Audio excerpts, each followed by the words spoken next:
Scott and Annie Howard purchase a Napa Valley house called Foxglove from its previous owner, Charlie Peck. Charlie explains his wife, Ellen, passed away from cancer 2 years earlier and he will soon be moving to Florida to live with his daughter, Cassidy. Scott is instantly irritated by Charlie, who appears overly friendly with Annie and keeps dropping by unannounced.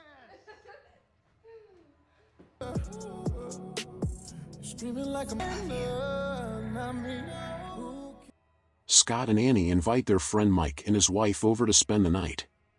When Mike goes outside for a cigarette, he senses he is being watched.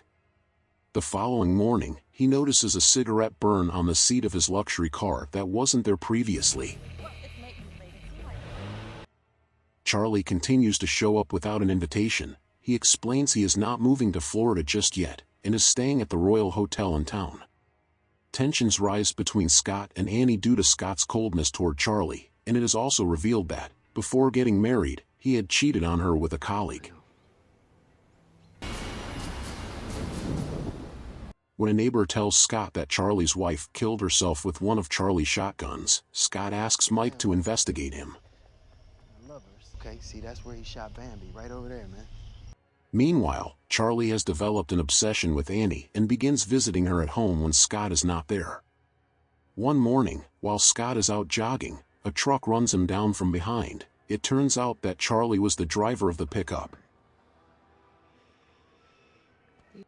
Mike uncovers that Charlie had gone into debt and faced legal trouble and therefore was forced to sell the house to Scott and Annie.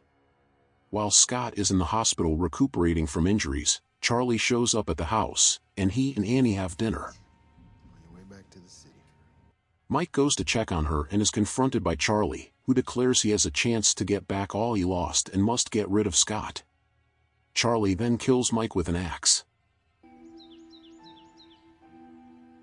The next morning, Scott contacts Cassidy, who has since changed her name, but she hangs up when Scott mentions her father. Scott also discovers Charlie has never stayed at the Royal Hotel downtown. Charlie appears in the house and passionately declares his feelings for Annie. Charlie, I think you need to leave. And? She claims she is feeling ill and calmly asks Charlie to leave, which he does. Annie then goes upstairs and finds a hidden door behind the linen closet, leading to Charlie's underground cellar, where he has been living the whole time ever since he sold the house.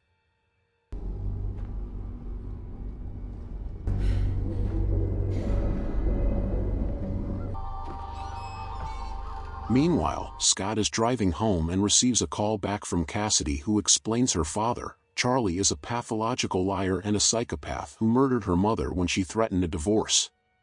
Back at the house, Charlie discovers that Annie has found his cellar.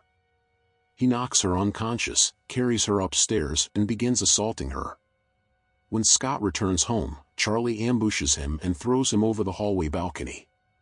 Charlie begins strangling Annie, but Scott reappears. The two men clash and Annie stabs Charlie in the back. Charlie staggers away to the cellar, where he grabs a shotgun. Scott and Annie hide behind the bedroom door as Charlie searches the house for them. When Charlie enters the room, Scott bashes him on the head with the baseball bat and snatches the rifle. Lying on the floor bleeding, Charlie taunts Scott by saying he can't shoot him because the rifle is unloaded, but Scott tells Charlie to check his pockets, confirming otherwise. As they stand over Charlie, Annie calls 911 and informs the dispatcher that her husband has just shot an intruder. Horrified and heartbroken, Charlie screams, "You don't deserve Foxglove." Scott replies, "Go to hell," and shoots Charlie, finally killing him. Please subscribe for more movie